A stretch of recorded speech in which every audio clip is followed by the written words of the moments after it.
Day 101, 1 Samuel 13 through 14. War with the Philistines. Saul reigned 1 year, and when he had reigned 2 years over Israel, Saul chose him 3,000 men of Israel, whereof 2,000 were with Saul in Michmash and in Mount Bethel, and 1,000 were with Jonathan in Gibeah of Benjamin, and the rest of the people he sent every man to his tent. And Jonathan smote the garrison of the Philistines that was in Geba, and the Philistines heard of it. And Saul blew the trumpet throughout all the land, saying, Let the Hebrews hear. And all Israel heard say that Saul had smitten a garrison of the Philistines, and that Israel also was had an abomination with the Philistines. And the people were called together after Saul to Gilgal. And the Philistines gathered themselves together to fight with Israel, 30,000 chariots and 6,000 horsemen, and people as the sand which is on the seashore in multitude. And they came up and pitched in Michmash, eastward from Bethaven. When the men of Israel saw that they were in a strait, for the people were distressed, then the people did hide themselves in caves, and in thickets, and in rocks, and in high places, and in pits. And some of the Hebrews went over Jordan to the land of Gad and Gilead. As for Saul, he was yet in Gilgal, and all the people followed him, trembling. And he tarried 7 days, according to the set time that Samuel had appointed. But Samuel came not to Gilgal, and the people were scattered from him. And Saul said, Bring hither a burnt offering to me, and peace offerings. And he offered the burnt offering. And it came to pass that as soon as he had made an end of offering the burnt offering, behold, Samuel came. And Saul went out to meet him, that he might salute him. And Samuel said, What hast thou done? And Saul said, Because I saw that the people were scattered from me, and that thou camest not within the days appointed, and that the Philistines gathered themselves together at Michmash. Therefore, said I, the Philistines will come down now upon me to Gilgal, and I have not made supplication unto the Lord. I forced myself, therefore, and offered a burnt offering. And Samuel said to Saul, Thou hast done foolishly. Thou hast not kept the commandment of the Lord thy God, which he commanded thee. For now would the Lord have established thy kingdom upon Israel forever. But now thy kingdom shall not continue. The Lord hath sought him a man after his own heart, and the Lord hath commanded him to be captain over his people, because thou hast not kept that which the Lord commanded thee. And Samuel arose and gat him up from Gilgal unto Gibeah of Benjamin. And Saul numbered the people that were present with him, about 600 men. And Saul and Jonathan his son and the people that were present with him abode in Gibeah of Benjamin. But the Philistines encamped in Michmash. And the spoilers came out of the camp of the Philistines in 3 companies. 1 company turned unto the way that leadeth to Ophrah, and unto the land of Shual. And another company turned the way to Bethhoron, and another company turned to the way of the border that looketh to the valley of Zeboim toward the wilderness. Now there was no smith found throughout all the land of Israel. For the Philistines said, Lest the Hebrews make them swords or spears. But all the Israelites went down to the Philistines, to sharpen every man his share, and his coulter, and his axe, and his mattock.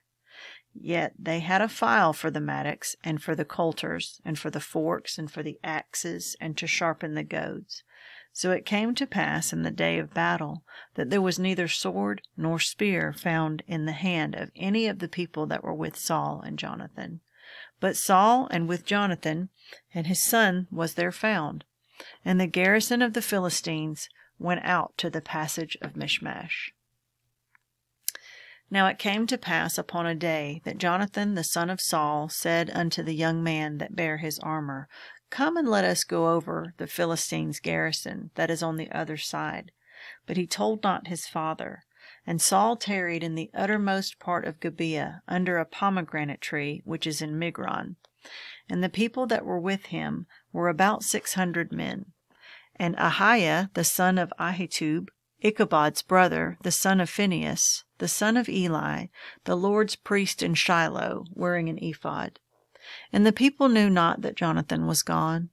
And between the passages by which Jonathan sought to go over unto the Philistines' garrison, there was a sharp rock on the one side, and a sharp rock on the other side.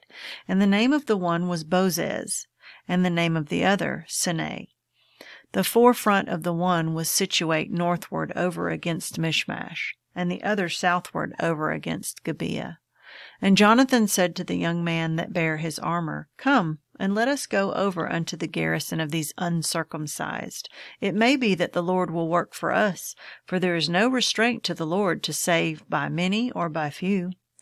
And his armor-bearer said unto him, Do all that is in thine heart.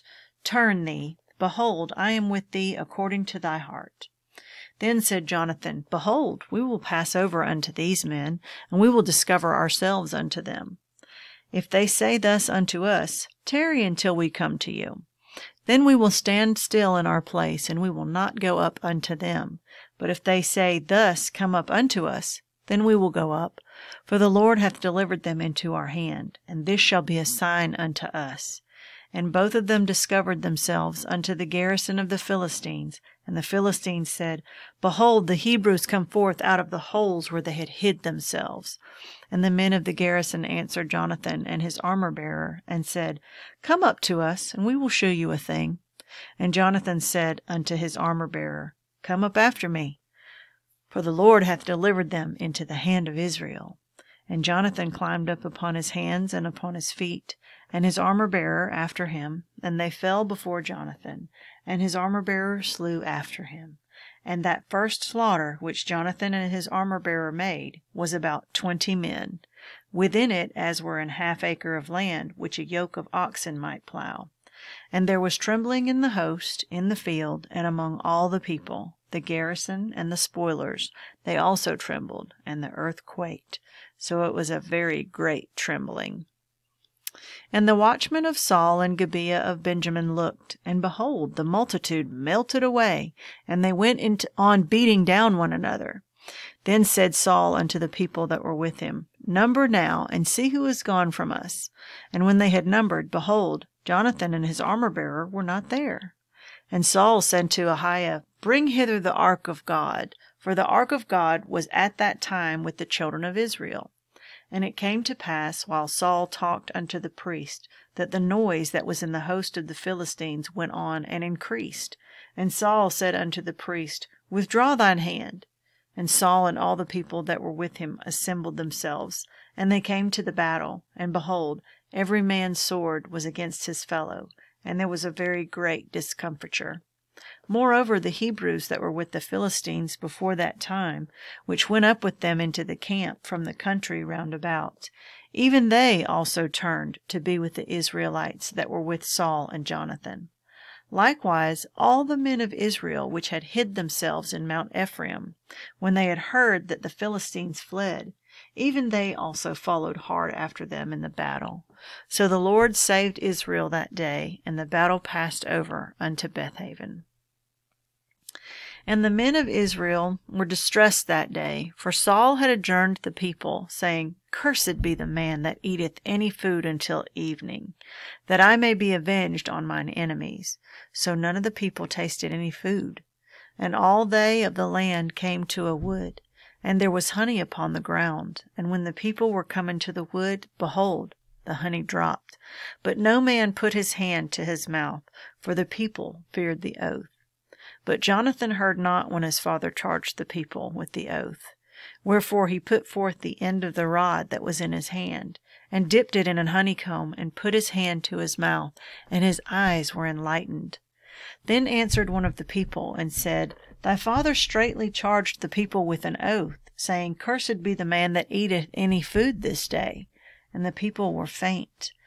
Then said Jonathan, My father hath troubled the land. See, I pray you, how mine eyes have been enlightened, because I tasted a little of this honey. How much more, if haply the people had eaten freely today of the spoil of their enemies which they found? For had there not been now a much greater slaughter among the Philistines? And they smote the Philistines that day from Michmash to Aijalon, and the people were very faint. And the people flew upon the spoil, and took sheep and oxen and calves, and slew them on the ground. And the people did eat them with the blood. Then they told Saul, saying, Behold, the people sin against the Lord, and that they eat with the blood. And he said, Ye have transgressed. Roll a great stone unto me this day. And Saul said, Disperse yourselves among the people, and say unto them, Bring me hither every man his ox, and every man his sheep, and slay them here, and eat. And sin not against the Lord in eating with the blood. And all the people brought every man his ox with him that night, and slew him there. And Saul built an altar unto the Lord. The same was the first altar that he built unto the Lord. And Saul said, Let us go down after the Philistines by night, and spoil them until the morning light, and let us not leave a man of them. And they said, Do whatsoever seemeth good unto thee. Then said the priest, Let us draw near hither unto God. And Saul asked counsel of God, Shall I go down after the Philistines? Wilt thou deliver them into the hand of Israel? But he answered him not that day. And Saul said, Draw ye near hither, all the chief of the people, and know and see wherein this sin hath been this day. For as the Lord liveth, which saveth Israel, though it be in Jonathan my son, he shall surely die. But there was not a man among all the people that answered him. Then he said unto all Israel, Be ye on one side, and I and Jonathan my son will be on the other side. And the people said unto Saul, Do what seemeth good unto thee. Therefore Saul said unto the Lord of God of Israel, Give a perfect lot. And Saul and Jonathan were taken, but the people escaped. And Saul said, Cast lots between me and Jonathan my son. And Jonathan was taken. Then Saul said to Jonathan, Tell me what thou hast done. And Jonathan told him, and said, I did but taste a little honey with the end of the rod that was in mine hand, and lo, I must die. And Saul answered, God do so, and more also, for thou shalt surely die, Jonathan. And the people said unto Saul, Shall Jonathan die, who hath wrought this great salvation in Israel? God forbid, as the Lord liveth, there shall not one hair of his head fall to the ground. For he hath wrought with God this day. So the people rescued Jonathan, that he died not. Then Saul went up from the following the Philistines, and the Philistines went to their own place. So Saul took the kingdom over Israel, and fought against all his enemies on every side, against Moab, and against the children of Ammon, and against Edom, and against the kings of Zobah, and against the Philistines. And whithersoever he turned himself, he vexed them. And he gathered an host, and smote the Amalekites, and delivered Israel out of the hands of them that spoiled them. Now the sons of Saul were Jonathan, and Ishui, and Melchishua, and the names of his 2 daughters were these, the name of the firstborn Merab, and the name of the younger Michal. And the name of Saul's wife was Ahinoam, the daughter of Ahimaaz. And the name of the captain of his host was Abner, the son of Ner, Saul's uncle. And Kish was the father of Saul, and Ner, the father of Abner, was the son of Abiel. And there were sore war against Philistines all the days of Saul. And when Saul saw any strong man or any valiant man, he took him unto him.